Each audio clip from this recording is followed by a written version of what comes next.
Hello everyone, Jai Hind. This is Abhishek Verma speaking here, and I welcome you all in our channel that is Officer Sum. So this is our part 2 for FKIT Maths. हम cover कर रहे थे percentage की important types जो FKIT में आते हैं. Okay, सो हमने पार्ट 1 सक्सेसफुली कवर कर लिया था. If you have not seen that video, जाओ जाके देखो वीडियो को. ओके, इंपॉर्टेंट मैंने 3 टाइप्स करा रखे हैं उसमें जो एग्जामिनेशन में कंप्लीटली डायरेक्टली आते हैं वो क्वेश्चंस.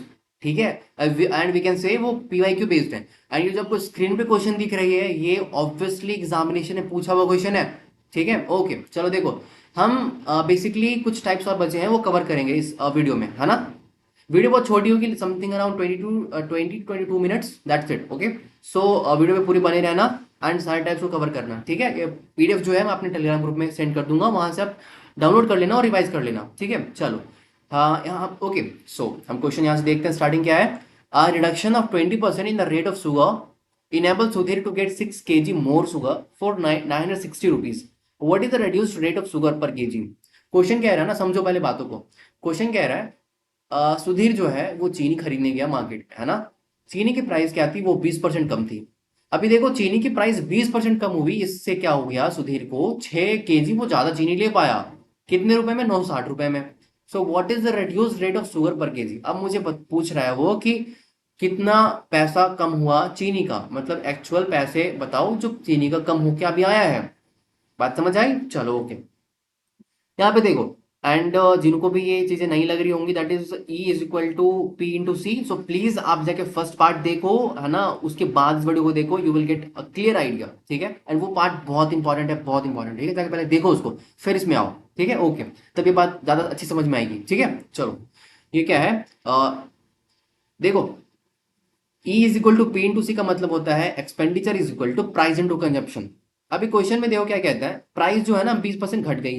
20% का मतलब कितना होता है पता है? -1/5. मतलब ये कि अगर प्राइस जो है पहले 5 थी तो प्राइस 4 हो गई, है ना. ये होता है 20% का मतलब. अगर देखो प्राइस घटी है तो कंजप्शन ऑब्वियसली इंक्रीज होगा. तो कंजप्शन क्या होगी? जस्ट इसका रिवर्स, दैट इज 4:5. अगर प्राइस 5:4 है ना, तो कंजप्शन क्या होती है? 4:5. जस्ट रिवर्स रेशियो, इसका रेशियो जो है ना वो रिवर्स होता है. ओके, अब यहाँ पे देखो, देखो क्वेश्चन में क्या है रहा है. क्वेश्चन में क्या कहता है? Sudhir to get 6 kg more sugar, है ना, वो 6 kg ज्यादा शुगर खरीद पाता है. मतलब ये जो 1 यूनिट है, ये जो कंजप्शन, ये जो 4 से 5 गया है ना, ये इसको हम कंसिडर करते हैं 1 यूनिट. इस 1 यूनिट का वैल्यू क्वेश्चन में गिवन दे रखा है 6 किलो का. ठीक है, ओके, 6 kg का इसका वैल्यू दे रखा है. इसका मतलब क्या हो गया? इसका मतलब ये हुआ 5 × 5 मल्टीप्लाई बाई 6 = 30 kg, है ना. इधर मल्टीप्लाई करो, 4 × 6 = 24 kg. इसका मतलब ये हो गया सुधीर जो है, सुधीर की इनिशियल कंजम्पशन जो थी वो 24 किलो थी, जबकि प्राइस 20% कम हुआ तो उसकी फाइनल कंजम्पशन जो है वो 30 किलो है चीनी की. यहां तक बात समझ आई? इजी था. ओके, प्राइस घटा, प्राइस की रेशियो है 5:4. रेशियो रिवर्स होती कंजप्शन पे तो 4:5 होगी, है ना. क्वेश्चन में गिवन था 6 किलो चीनी ज्यादा खरीद पाता है वो, मतलब 1 यूनिट की वैल्यू दे रखी थी 6. हम 6 से दोनों साइड मल्टीप्लाई कर दिया हमने, 4 को भी और 5 को भी. हम हमारे पास क्या आ गई? इनिशियल कंजप्शन जो थी सुधीर की वो 24 किलो थी, और फाइनल कंजप्शन जो सुधीर की थी वो 30 किलो हो गई, है ना. अभी देखो क्या कहता है, फॉर 960 रुपए. अभी सुधीर जो है 960 रुपए में 6 किलो चीनी ज्यादा खरीदता है. इसका मतलब क्या पता है? इसका मतलब ये है, क्वेश्चन में बोल रहा है ये जो हमारे पास 30 किलो चीनी ये खरीद पाया है फाइनल वाला. ठीक है, क्वेश्चन में बोल रहा है इसका प्राइस 30 किलो का प्राइस बोल रहा है. देखो मतलब ये जो रेड्यूस प्राइस इक्वल टू 960 जो रुपए में उसने खरीदे हैं, डिवाइड बाई जो केजी है 30 kg. सो प्राइस कितनी पड़ी चीनी की? वो हो गई 32 रुपए किलो. आई बात समझ? ये आपका होगा राइट आंसर. ठीक है, अगर क्वेश्चन में मैं आपको थोड़ा एक्सटेंड करता हूँ, क्वेश्चन को आगे बढ़ाता हूँ. अगर क्वेश्चन ने पूछे कि बता दो प्रीवियस पैसे कितने थे, पहले पैसे कितने वो पे करता था चीनी की, पहले प्राइस कितनी थी, क्या करोगे आप करोगे नीचे वाला लाइन देखो क्या लिखा है. Original price is equal to 960 रुपए डिवाइड बाई 24 किलो. तुम्हारा इनिशियल कंजप्शन था इज इक्वल टू 40 रुपए पर केजी. ठीक है, इसका मतलब ये हुआ चीनी की जो एक्चुअल प्राइस थी इनिशियल, जो पहले की प्राइस थी वो 40 रुपए थी, जबकि जब 20% प्राइस घटी तो कितनी हो गई? वो हो गई 32 रुपए पर किलो, जो कि सुधीर को इनेबल की 6 किलो ज्यादा, 6 किलो चीनी ज्यादा खरीदने के लिए 960 रुपए में ही. बात समझ आई? ये टाइप जो है बहुत इंपॉर्टेंट है. ठीक है, वीडियो समझ में आई होगी. मैंने कंप्लीट आपको बता दिया, है ना. अगर आप फिर से रिवाइंड करना चाहते हो वीडियो को बैक करो 10 सेकेंड्स, ओके, एंड फिर से सुनो बातों को. मैं जहाँ हाईलाइट करता हूँ बस वहां पे आपको देखना है, ठीक है, मेरी बातों को सुनना है। सो आपकी ये कंप्लीट टाइप कवर हो जाएगी। अगर आपने इससे पहले कोई एग्जामिनेशन दिया होगा, you will really feel that, okay, कि ये क्वेश्चन प्रीवियस ईयर किसी भी एग्जामिनेशन में पूछा हुआ क्वेश्चन है, okay, and most important question है। मैं आपको दिखा दूं पार्ट वन वाले क्वेश्चन। देखो, पार्ट वन वाले क्वेश्चन ऐसे होते हैं, प्राइस जो है वो पेट्रोल की बढ़ी तो कंजप्शन उसने क्या किया, घटा दिया, तो एक्सपेंडिचर क्या होगा। यहाँ पे देखो, ये पार्ट वन मैंने पढ़ा रखा है, ठीक है, प्राइस ऑफ जो पेट्रोल है वो बढ़ गई 28%, तो पर्सन जो है वो एक्सपेंडिचर उसका 22% उसने बढ़ा दिया, तो मुझे बताओ कंजम्पशन कितना घटेगा। ये क्वेश्चन देखा आपने, ये क्वेश्चन बहुत इंपॉर्टेंट क्वेश्चन है, ठीक है। यहाँ पे देखो, शुगर की जो प्राइस वो 15% घट गई है ना, तो कंजप्शन कितना इंक्रीज करेगा, सो दैट एक्सपेंडिचर सेम होगी। बात समझ आ रही है। सो इस पीडीएफ को डाउनलोड करो एंड जाके इसको अच्छे से रिवाइज करो, ठीक है, ओके।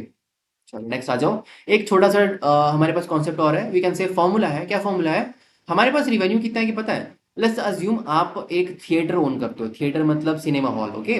देखो, थिएटर ओन करते हो, आपकी रिवेन्यू कितनी होगी, जितनी टिकट की प्राइस आप रखोगे प्लस नंबर ऑफ सीट्स जितनी आपके हॉल में होगी अवेलेबल, है ना, आप उतना ही तो आपकी रिवेन्यू अर्न करोगे, ठीक है। रिवेन्यू इक्वल टू क्या होती है, ticket price in number of seats, that's it, याद रखना, ठीक है। एक क्वेश्चन देखो, क्या कहता है क्वेश्चन, कहता है हमारे पास,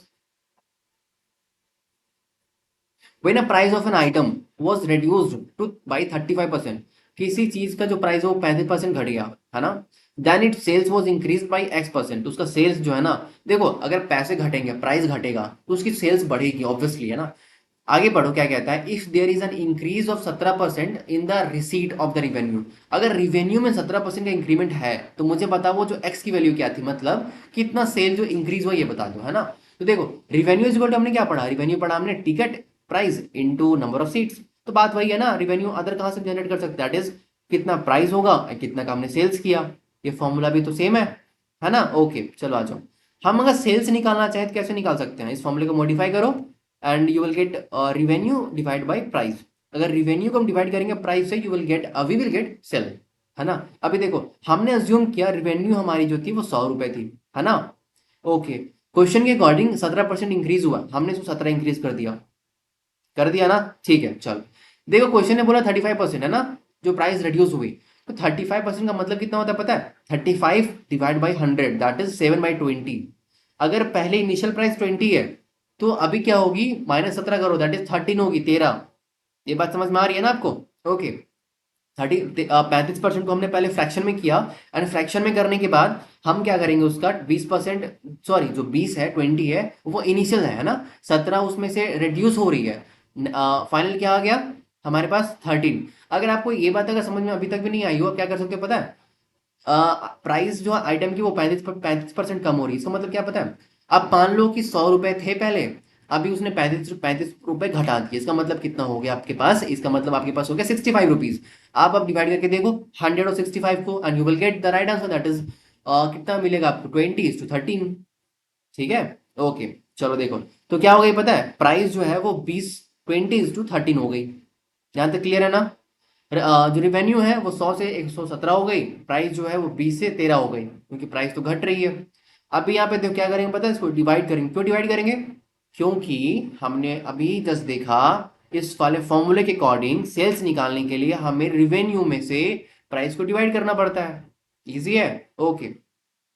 सो सेल्स क्या होगी, सेल्स हो जाएगी हमारे पास, यहाँ पे 5 होगी, 100 divide by 20 is equal to 5, ratio 117 divide by 13 is equal to 9, है ना, 5:9। इंक्रीमेंट कितनी की है देखो, तो इंक्रीमेंट हमारे पास 4 की है, एंड डेनोमिनेटर में क्या आएगा, डेनोमिनेटर में आएगा initial, that is 5, 4/5 is equal to 80%। बात समझ में आई, ओके। चलो एक क्वेश्चन और देखो, अगर देखो वो सारे डिफिकल्ट क्वेश्चन थे जो एग्जामिनेशन में आने हैं, है ना। अभी देखो, अगर क्वेश्चन इजी करना हो, है ना, कैसे करेंगे, अगर एग्जामिनर चाहे कि हम क्वेश्चन इजी कर दे, कैसे कर सकता है, क्वेश्चन इजी ऐसे कर सकता है, देखो क्वेश्चन पढ़ो, in a triangle height is increased by 37.5% and base is increased by 45.45%, okay, then find the percentage increase in area of a triangle, okay. कह रहा फर्स्टली जो ट्रायंगल की हाइट है वो कुछ परसेंट से बढ़ रही है और बेस भी बढ़ रही है, तो ऑब्वियसली बताओ हमें परसेंटेज कितना इंक्रीज हुआ, है ना। तो आप सबको पता होगी ना, ट्रायंगल की एरिया का फॉर्मूला क्या होता है, half into base into height, एक तो होती है, हाँ भैया, ओके। नेक्स्ट आ जाओ, जो परसेंटेज दे रखा है 37.5%, है ना, इसको इसको अगर फ्रैक्शन में आप चेंज करोगे तो व्हाट यू विल गेट 3/8। इसको फ्रैक्शन में चेंज करो खुद से, ठीक है, कैसे चेंज करोगे, डिवाइड बाय 100 करो and you will get the answer that is 3/18, 3/8। Okay चलो। एंड 45.45% का मतलब होता है 5/11, है ना, ये हो गया हमारे पास फ्रैक्शन में। तो आप परसेंटेज से सारी चीजों को फ्रैक्शन में कन्वर्ट करोगे फर्स्टली एग्जामिनेशन में, ठीक है। ओके, कोई परसेंटेज दे रखा हो, आप पहले चेंज करोगे उसको फ्रैक्शन में। ये जो वैल्यू दे रखी है आपको परसेंटेज में, ये कोई इजी वैल्यू नहीं है, सो दैट ये क्वेश्चन डिफिकल्ट ऑलरेडी हो गई है ना। हमारे पास क्या आ गई, वैल्यू आ गई 3/8 और 5/11, है ना। देखो क्वेश्चन में पढ़ो, फर्स्ट लाइन में क्या है रहा, हाइट में इंक्रीज हो गई। तो देखो हाइट जो है वो पहले कितनी थी, 8 थी। अब 8 में आप 3 इंक्रीज करोगे, कितना हो गया, 11 हो जाएगा। ये जो हाइट दे रखी है, मैं आप फर्स्ट वाले सीन पे देखो क्या दे रखा है, 3/8 दैट इज 8 से 13, 8 से 3 बढ़ गया, मतलब 8 से 11 हो गया। एंड दूसरा देखो, दूसरा क्या कहता है, जो बेस है वो 11 से 16 हो गई। कैसे हो गई, पहले क्या थी, पहले 16 थी, बेस तो इंक्रीज हुआ, 5 इंक्रीमेंट हुई, है ना 11 में। देखो इसमें 11 में 5 इंक्रीज करोगे आप, क्या हो गई हमारे पास, 11 + 5 16, है ना। तो हाइट भी इंक्रीज हुई और बेस भी इंक्रीज हुई। मुझे एक बात बताओ, हाफ ऑफ मल्टीप्लाई करने से कोई फायदा है, आप उसको क्या करोगे, कट ही तो कर दोगे आगे जाके। हमने नहीं किया उसको मल्टीप्लाई, ठीक है। सो दैट हमने 8 × 11 किया, हाइट और बेस को मल्टीप्लाई किया, रेशियो लिया, और 11 × 16 किया, हाइट और बेस को मल्टीप्लाई किया, पुराने वाला हाइट बेस और नए वाला हाइट बेस। बात समझ आई। आप दोनों साइड हाफ हाफ लगा सकते हो इफ यू वांट, क्योंकि ये तो अल्टीमेटली ट्रायंगल की एरिया है ना। हाफ हाफ लगा दो, दोनों साइड काट दो, है ना, यू विल गेट 1:2। पहले जो एरिया की जो रेशियो थी वो 1 थी, अभी क्या हो गई, वो 2 हो गई। इसका मतलब क्या हुआ पता है, इसका मतलब ये हुआ एरिया 100% इंक्रीज हुई, 100%। बात समझ आ रही है।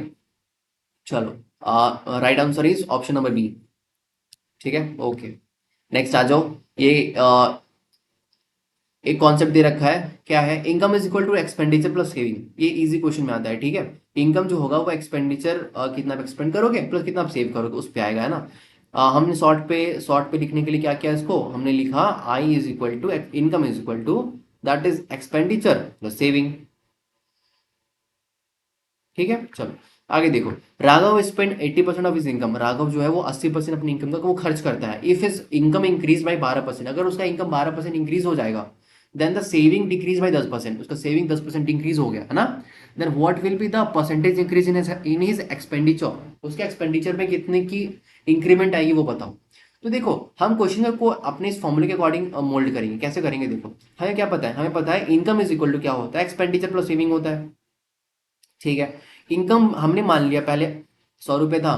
क्वेश्चन में कहा है, देखो सेकंड लाइन पढ़ो क्या कहता है, if is income increase by 12%, अगर उसकी इनकम 12% इंक्रीज होती है, हमने इंक्रीज कर दिया भाई, है ना, 100 से क्या कर दिया हमने, 112 कर दिया, ठीक है। ओके, सेविंग में देखो क्या कहता है, राघव स्पेंड करता है पहले 80% अपनी इनकम का। अच्छा एक बात बताओ, अगर 80% इनकम स्पेंड करता है और उसकी जो इनकम ये 100 रुपए, तो सेविंग कितना किया उसने, सेविंग 20 रुपए का किया ना। यहां तक बात समझ आई। ओके, थर्ड लाइन पढ़ो क्या कहता है, सेविंग डिक्रीज बाई 10%, है ना। अभी सेविंग को 10% डिक्रीज कर दो। अब मुझे एक बात बताओ, 20 का 10% कितना होता है, 2, ठीक है। तो 20 में से 2 माइनस करोगे, यू विल गेट 18, 18। मुझे एक बात बताओ, आपके पास यहाँ पे क्या आई, हमने अभी तक निकाला 12% बढ़ा के 112 इनकम, और सेविंग को हमने 2% घटाया, सो एक just give me a second, आगे निकल गई। ओके, सो सेविंग को हमने 2% घटाया, सो हमारे पास कितनी आ गई, हमारे पास आ गई 18, है ना। अभी देखो इनकम 112 है ना, और सेविंग है 18, तो इस एक्सपेंडिचर कितना होगा, सब्ट्रैक्ट कर दो ना यार, इजी तो है ना, दैट इज 94। ये हमने सब्ट्रैक्ट करके लाया है ना 94, 112 में से 18 घटाओगे यू विल गेट 94। क्वेश्चन में क्या पूछ रहा है, देखो तो क्वेश्चन में पूछ रहा है what will be the percentage increase in his expenditure, expenditure में कितना परसेंट की इंक्रीमेंट हुई। तो पहले एक्सपेंडिचर कितना था हमारे पास, ये जो हाईलाइटेड है ना ग्रीन वाला पोर्शन, ग्रीन वाले कलर से उसको नोटिस करो। क्या कहता है, पहले एक्सपेंडिचर हमारे पास 80 रुपए था, अभी, सॉरी रुपए नहीं, पहले हमारे पास एक्सपेंडिचर वो 80 रुपए करता था, है ना। अभी एक्सपेंडिचर उसकी 94 हो गई है। इंक्रीमेंट कितना का है, इंक्रीमेंट है 14 का, 14 डिवाइड बाई 80, 80 क्यों, क्योंकि हम बेस लाइन को लेते हैं, इनिशियल लेते हैं, ठीक है। सो 14 डिवाइड बाई 80, है ना, that is 14 divide by 80। Multiply by 100% is equal to 35/2% is equal to 17.5%। ये आपकी एक्सपेंडिचर पे इंक्रीमेंट आई। Option number A is the right answer. बात समझ आई यहाँ तक? यहाँ तक कैलकुलेशन है, ठीक है, नीचे वाला आप कैलकुलेट खुद से करोगे। यहाँ तक बात समझ में आई? इजी क्वेश्चन था। देखो हमने क्या करते पता है, मैथ्स के क्वेश्चन को देख के डरना नहीं है ना, स्टेप बाय स्टेप चीजों को हैंडल करते जाओ, you will get the answer. बात समझ आई? इस वीडियो को ना बैक करोगे और फिर से समझोगे ना, हमने कैसे इनकम को इंक्रीज किया, सेविंग को कैसे डिक्रीज किया, फिर हमारे पास सेकंड एक्सपेंडिचर कैसे निकली। ठीक है, चलो नेक्स्ट आ जाओ। ये क्वेश्चन बहुत बहुत इंपॉर्टेंट है ना। देखो क्वेश्चन क्या कहता है, स्पीड पढ़ोगे, ठीक है। The population of a village, village की जो पॉपुलेशन है was 9800, that is 9800 in a year. एक साल में क्या होता है, with the increase in population, population में इंक्रीज होने से मेल कितना इंक्रीज हुआ 8%, and that of female, female कितनी में कितनी इंक्रीमेंट आई 5% की। The population of the village, ठीक है, बिकम 10,458, इंक्रीज हो गया। क्वेश्चन ने पूछ रहा है हमसे, क्या पूछा है, what was the number of males in the village before increase, है ना, इंक्रीज होने से पहले मेल की संख्या कितनी थी विलेज में, वो बताओ मुझे। ये जो ऊपर दे रखा है ये सारे गिवन वैल्यूज हैं, है ना। अब देखो हम क्वेश्चन के अकॉर्डिंग इसको कैसे मोल्ड करेंगे, आप देखते जाना, ठीक है।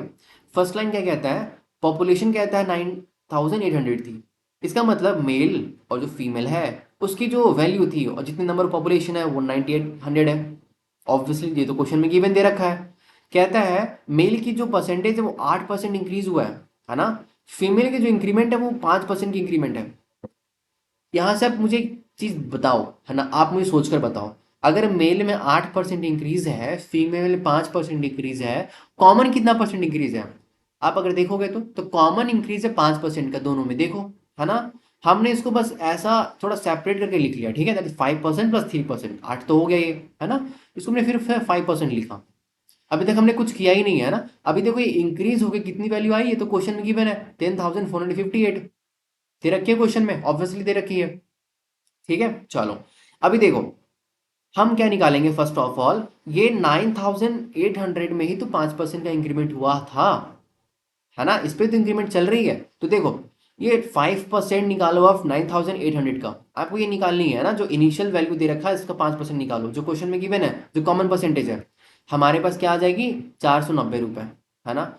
अब देखो क्या करोगे आप, फर्स्टली हमें इंक्रीमेंट चेक करनी है। राइट हैंड साइड में देखो हमारे पास 9,800 लोग थे, अभी कितने हो गए 10,458, है ना। सो इसमें से इंक्रीमेंट कितनी हुई, सब्ट्रैक्ट करो एंड यू विल गेट 658। ठीक है, देखो इस बड़े वाले वैल्यू से सेकंड छोटे वाले को सब्ट्रैक्ट करोगे, यू विल गेट द 658। ठीक है, अभी देखो हमने क्या निकाला, 5% जो है वो कॉमन है ना। तो हमने क्या किया 490 को सब्ट्रैक्ट कर दिया, माइनस कर दिया हमने। अब हमारे पास बच कितनी गई, हमारे पास बच गए 168। अब मुझे आप एक बात बताओ, ये 168 है क्या, सोच कर बताओ। ठीक है, देखो ये 168 वो वैल्यू है जो हमने छोड़ा था। हमने क्या छोड़ा था, ये मेल में 3% जो इंक्रीज हुआ था, हमने इसकी बात अभी तक की ही नहीं। हमने उस 5% की बात की जो इंक्रीज हुई, है ना, दैट इज 490। सो हमने इंक्रीमेंट पे 490 माइनस किया, अभी ये 3% में तो इंक्रीज हुई है ना। सो दैट ये जो वैल्यू आई 168, ये 3% की वैल्यू है। ओके, इसको आप काटो एंड लेकर आओ, 1% की वैल्यू कितनी होगी, 1% की वैल्यू होगी 56। ठीक है, 3 से डिवाइड करोगे दोनों side, you will get 1% is equal to 56। तो 100% कितनी होगी, 100% की वैल्यू होगी 5,600। ये क्या आया, ये आया हमारे पास मेल की वैल्यूज, ओके, और नंबर ऑफ मेल्स कितने थे इंक्रीज होने से पहले। बात समझ आई? क्वेश्चन में देखो what was the number of males in the village before increase, तो हमारे पास वैल्यू आ गई 5,600। ठीक है, अभी अगर फीमेल पूछे तो कैसे निकाल पाओगे पता है, कुछ नहीं यार, क्वेश्चन में गिवन क्या था, मेल फीमेल की वैल्यू दे रखी थी 9,800 ना। इस पे 9,800 में से अभी जो आपने निकाला 5,600, इसको माइनस कर देना, आपके पास वैल्यू आ जाएगी फीमेल की, कितनी वैल्यू, कितनी फीमेल वहां पे पहले से प्रेजेंट थी। बात समझ आई, सिंपल सी सब्ट्रैक्शन है। इफ अगर क्वेश्चन में पूछेगा तो आप निकाल सकते हो ऐसे, ठीक है। बट क्वेश्चन बस यहाँ तक ही है, ठीक है। सो बहुत इंपॉर्टेंट क्वेश्चन है एंड ध्यान से पढ़ना इसको, ठीक है, चलो। यहाँ पे बस मेन चीज ये है ना, एक क्रक्स ये है कि कॉमन देखना आपको कितना परसेंट इंक्रीज हो रहा। 5% यहाँ पे मुझे दिखा इंक्रीज हो रहा, किसी क्वेश्चन में आपको दिखा 12% इंक्रीज हो रहा। आप वैसे एक्ट करोगे, आप वैसे सॉल्व करोगे। ठीक है। रिमेनिंग कितना परसेंट बचा हमारे पास? 3%। तो जो रिमेनिंग वैल्यू आई ना 168, वो इस 3% की वैल्यू ही आई है। बात समझ आई? चलो ओके। नेक्स्ट देखो, ये क्वेश्चन को एग्जामिनेशन में आपने बहुत बार देखा होगा, बहुत बार। ओके चलो देखो क्या क्वेश्चन है। आप बोल रहे हो भैया सारे क्वेश्चन में एग्जामिनेशन में देखे? हाँ भाई, ये सारे क्वेश्चन जो है ना वो किसी ना किसी एग्जामिनेशन में आ ही जाते हैं। ठीक है। इनफैक्ट एफकेट में तो भर भर के आते हैं। तो दो क्वेश्चन अगर परसेंटेज का आया भी तो इसी सारे पैटर्न से ही आते हैं। एंड दो क्वेश्चन का मतलब होता है 6 नंबर। ठीक है। ओके सो अगर एक पीडीएफ से और दो वीडियो कवर करने से अगर आपके 6 नंबर बन रहे हैं तो क्या बुराई है भाई, है ना? अच्छी बात है ना ये तो। चलो क्वेश्चन पढ़ो। If a student score 43% marks, okay, then he is failed by 72 marks, 72 marks, okay। अगर ओके यहाँ तक समझ आई ना, 43% अगर स्कोर करता है तो 72 मार्क्स से वो फेल हो जाता है। And when he score 57%, he is passed by 40 marks. अगर वो 57% स्कोर करता है तो 40 मार्क्स से वो पास होता है। Find passing percentage. अब मैं कुछ आपको बताने वाला हूँ, ध्यान से सुनना, ठीक है? और मेरी हाईलाइटर पे ध्यान दो। देखो क्वेश्चन में बोल रहा है स्टूडेंट है ना, वो 43% मार्क्स स्कोर किया। ओके, 43% मार्क्स स्कोर किया, हाँ, और फेल हो गया 72 मार्क्स से। अगर हम इस 72 मार्क्स को अगर ऐड कर दे, उसको उस बच्चे को दे दें, तो बच्चा पास नहीं हो जाएगा? पास तो हो जाएगा भैया। ये तो बात अच्छी हो गई बच्चे के लिए, है ना? उसने स्कोर किया 43%, और हमने क्या किया, उसको 72 नंबर से फेल हो रहा था, हमने उसको 72 नंबर और दे दिया, तो पास तो हो जाएगा वो बच्चा। ठीक है। आगे देखो क्या कह रहा, कि वो वेन ही स्कोर 57%, अगर वो 57% स्कोर कर रहा है ना, और बता रहा है कि he is pass by 40 marks, वो 40 मार्क्स एक्स्ट्रा से पास है। इसका मतलब अगर उस बच्चे का हम 40 मार्क्स घटा देंगे और 40 मार्क्स अगर हम ले लेंगे, ठीक है, तो क्या होगा, वो बच्चा सिर्फ सिर्फ पास होगा, जस्ट पास होगा। है कि नहीं? यहां तक बात समझ में आई? ठीक है ओके। अभी देखो ये जो इक्वेशन बनी, ये दोनों इक्वल क्यों है? क्योंकि ये दोनों पासिंग मार्क्स ही हैं, है ना? 43% में अगर 72 ऐड करेंगे तो पासिंग मार्क्स आएगा, और 57% में 40 माइनस करेंगे तो पासिंग मार्क्स आएगा। अब इसको आप सॉल्व कैसे करोगे? देखो कैसे करोगे बताऊं। आप ये जो दिख रहा आपको वैल्यू, आप 43 को ले जाकर 57 माइनस करोगे, ठीक है, और इस 40 को 72 में जाके ऐड करोगे, तो आपको मिलेगी मिलेगी कितनी पता है? आपको मिलेगी 12% इज इक्वल टू, कितना हो गया? आपको मिलेगी 12% इज इक्वल टू 112। ओके, 112। सो वहां से आप उसकी वैल्यू निकाल सकते हो। ठीक है ओके। कितना आ गया देखो तो, 57 - 43, ओके, दैट इज हमारे पास 4 and 1, 14%। Okay okay okay 14%। चलो 14% हमारे पास वैल्यू आएगी, और यहाँ पे कितना आ गया, इसको ऐड करो, दैट इज 2 and 11, है ना? एंड 112, 112। ठीक है देखो 14 × 25 = 70, एंड हमारे पास रिमेनिंग कितनी बच गई, 54, है ना? 3 और 44। ओके, आप इससे परसेंटेज निकाल लेना। ठीक है, that is 14% is equal to 112। आप इससे इजिली निकाल सकते हो। यहाँ पे वैल्यू कितनी होगी? Find passing percentage. ओके, आपका आंसर ऑप्शन सी होगा। ठीक है, कैलकुलेट कर लेना इसको।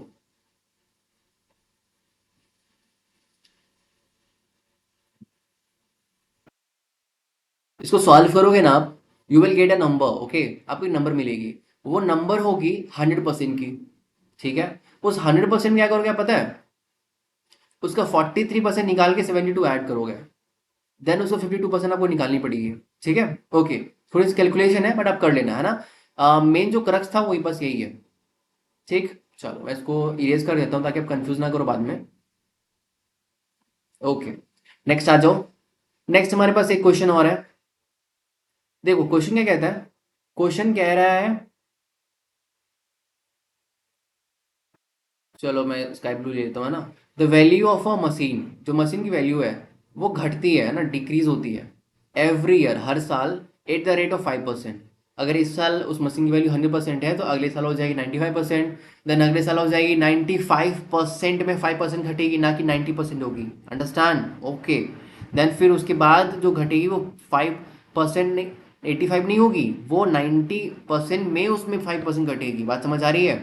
ऐसा, ठीक है, मतलब कंपाउंड पढ़ा आपने ना, तो बस इस वे में घटती जाएगी, हर साल जो वैल्यू आएगी उसमें 5% घटती जाएगा, ठीक है। Okay, if it's present value is, अगर उसका प्रेजेंट वैल्यू 411540 है किसी मशीन की, ऑब्वियसली मशीन वैल्यू ज्यादा तो होती है ना, 4,11,540, okay, what was it's value before 3 years अगो, तो 3 साल पहले इसकी वैल्यू कितनी थी? समझ आ रही बात? मुझे यहाँ से एक सोच कर बात बताओ, अगर क्वेश्चन में बोल रहा है मशीन की वैल्यू है जो वो हर साल घटती है 5% के हिसाब से, अभी उसकी वैल्यू 4,11,000 समथिंग है, ठीक है, तो 3 साल पहले कितनी होगी? मुझे एक बात बताओ, ज्यादा होगी या कम होगी, ये बताओ। ऑब्वियसली ज्यादा ना होगी, अगर ज्यादा थी पहले तभी तो घट घट के कम हुई है। इसका मतलब क्या? इसका मतलब ये कि अब जो वैल्यू आएगी वो इससे ज्यादा आएगी, 4,11,000 से ज्यादा आएगी, है ना। तो यहाँ पे क्वेश्चन देखो, 5% का मतलब है 1/20, है ना। ठीक है, अभी देखो, इनिशियल 20 था, घट के कितना एक घटेगा, 19 होगा, ठीक है। अब यहाँ पे देखो, 19 डिवाइड बाई 20, इसका आप क्यूब करोगे, क्यों क्यों क्यूब करोगे? क्योंकि क्वेश्चन ने बोल रखा है 3 साल के लिए, अगर क्वेश्चन में 2 साल के लिए बोलता है तो हम यहाँ पे पावर 2 लगाते हैं, ठीक है। तो 19 का क्यूब कैलकुलेट करना पड़ेगा, अब करना, ठीक है। 19 का क्यूब इज इक्वल टू 6859, और 20 का क्यूब इज इक्वल टू 8000। हमारे पास क्वेश्चन में गिवन ऑलरेडी दे रखी है अभी जो प्रेजेंट वैल्यू है, ठीक है, इसका, दैट इज 41154। अभी इसको आप डिवाइड करोगे 6859 से, एंड यू विल गेट कितनी, कितना गुना है ये, 60 गुना है, ठीक है। तो अगर 60 मल्टीप्लाई बाई 60 ये है, इसका मल्टीप्लाइंग फैक्टर 60 है, तो जो 8000 का मल्टीप्लाइंग फैक्टर होगा वो भी तो 60 होगा, ऑब्वियसली, ठीक है। सो आपका आंसर क्या आ जाएगा, 448, ओके, 4,80,000 योर आंसर, ठीक है, ऑप्शन डी। ये क्वेश्चन बहुत डिफिकल्ट केस में आता है, अगर क्वेश्चन एग्जामिनेशन में आया तो समझ जाना कि डिफिकल्ट केस में क्वेश्चन पैटर्न थोड़ा डिफिकल्ट आया इस बार, ठीक है। ओके, एक लास्ट क्वेश्चन है, लास्ट क्वेश्चन, ठीक है, देख लो इसको। क्या कहता है, Rita spend 25% of her income, monthly income, on house rent.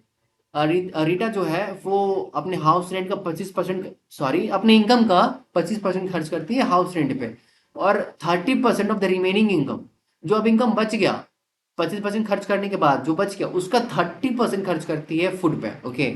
अब बता रही है वो कि वो सेव करती है 5,250 रुपए, तो पूछ रहा है उसके उसका मंथली इनकम कितना था।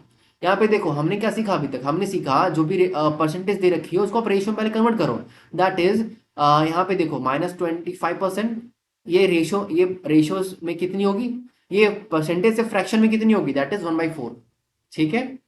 माइनस क्यों लिखा, क्योंकि हम इसको स्पेंड कर रहे हैं, है ना, तो हमारे पास डिक्रीज हो रही है। 30% की वैल्यू क्या होगी फ्रैक्शन में, वो होगी -3/10, ओके। अगर हम मान ले ये जो स्पेंड करती है पहले 4 रुपए जिसके पास था, तो एक घटाएगी ना इसको में, तो रिमेनिंग कितना बच गया, 3, है ना। और ये देखो, सेकंड देखो, जो 30% है, अगर इनिशियली 10 था और अभी 30 स्पेंड की, रिमेनिंग कितना बच गया, 7। गॉट इट ना, ठीक है, चलो। अब आओ मेन मुद्दे पे, क्या कहते हैं, कहता है इनकम जो है हम देखेंगे इनकम और सेविंग को, बस दैट्स इट। इनकम और सेविंग के रेशियो को देखना है, कितना स्पेंड किया हमें नहीं देखना। देखो, फर्स्ट वाले इस केस में क्या है, वो उसने 25 स्पेंड किया, उसने उसकी इनकम कितनी थी, 4। फर्स्ट वाले फ्रैक्शन में देखो, 4 डिनोमिनेटर में 4, है ना, उसने स्पेंड किया 1, तो रिमेनिंग कितना बचा, सेविंग कितना किया उसने, 3 का, ऑब्वियसली किया, है ना। देखो आगे देखो, नेक्स्ट हमारे पास है, उसने रिमेनिंग का रिमेनिंग, है ना, जो पैसे बचे उसका 30% उसने क्या किया, खर्च किया फूड पे। पहले कितना था, 10 था, अभी खर्च कितने किए, 7 खर्च किए, ठीक है। अब दोनों को मल्टीप्लाई करो आप, इन दोनों नंबर को, ठीक है, देखो, इन दोनों नंबर को मल्टीप्लाई करोगे आप, एंड यू विल गेट 40:21। बात समझ आई? अब यहाँ पे देखो कितना का डिक्रीज हो रहा है, 40:21, हम देखें तो डिक्रीज 19 का हो रहा है, बट क्वेश्चन ने पूछा क्या है, क्वेश्चन ने बोला है कि अगर वो सेव करती है, इफ सी सेव्स 5,250, तो उसकी इनकम कितनी थी। तो भाई ये जो 21 की वैल्यू है ना, वही क्वेश्चन में गिवन दे रखी है 5,250। ये जो 21 की वैल्यू आपने निकाला है, देखो 21 की वैल्यू जो आई आपके पास, ये यही तो क्वेश्चन में गिवन दे रखा है, 5,250 रुपए, मतलब कितना गुना हो गया, ये मल्टीप्लाइंग फैक्टर इसका हो गया 250, 250। तो लेफ्ट हैंड साइड में भी आप मल्टीप्लाई करोगे 40 into 250 you will get that is 10,000। बात समझ आई? ये आपका हो गया राइट आंसर। That's it. ठीक है, ओके, मैं इसको इरेज कर देता हूँ, है ना। चलो देखो, एंड ये अपना लास्ट पेज था। ठीक है, so thank you so much everyone video को पूरा देखने के लिए। एंड जो भी मैथ में अगर आपको प्रॉब्लम हो रही होंगी, ठीक है, सो ये हमारा टेलीग्राम ग्रुप रहा। ये पीडीएफ को कहाँ मिलेंगे? फर्स्ट थिंग, ये पीडीएफ मैं सेंड कर दूंगा अपने टेलीग्राम ग्रुप में, जाके ज्वाइन हो जाना। ठीक है, समथिंग अराउंड वहाँ बच्चे होंगे 107, आप जाके ज्वाइन कर लेना, पीडीएफ को डाउनलोड कर लेना। ठीक है, जितनी भी चीज़ें मैंने ऑलरेडी करा रखी हैं वो सारी इस हमारे ग्रुप में ही मिलेंगी पीडीएफ। ओके, जाके चेक करना मीडिया वाले सेक्शन पे। ओके चलो देखो, एंड हमारे प्लेलिस्ट पे आप जाओगे and you will find out that यहाँ पे हमने प्लेलिस्ट क्रिएट कर रखा है फॉर द एफकेट मैथ। बस मैंने वो टॉपिक करा रखे हैं जो एग्जामिनेशन में आते हैं। ठीक है, एंड सिर्फ उतने क्वेश्चन जो एग्जामिनेशन में आप कर सकते हो। सो अगर आपका मैथ बहुत एवरेज और वीक है और आप अगर गर्ल कैंडिडेट हो, आपका मैथ बैकग्राउंड नहीं था, तो आप सिर्फ इस प्लेलिस्ट को कवर करने से आप 15 से 18 क्वेश्चन श्योर सॉर्ट करके आओगे। That's my guarantee. ओके चलो, एंड ये रहा प्लेलिस्ट का कुछ सेक्शन, आप ओपन करोगे यू विल फाइंड आउट। ठीक है चलो, okay, so thank you so much everyone. And जो भी चैनल पर नया होगा सब्सक्राइब कर लेना। हमारी नेक्स्ट वीडियो भी आएंगी for the reasoning and GS का सेकंड पार्ट ऑलरेडी आना बाकी है। फर्स्ट पार्ट मैंने कवर करवा दिया है। ठीक है, so thank you so much everyone. जय हिंद।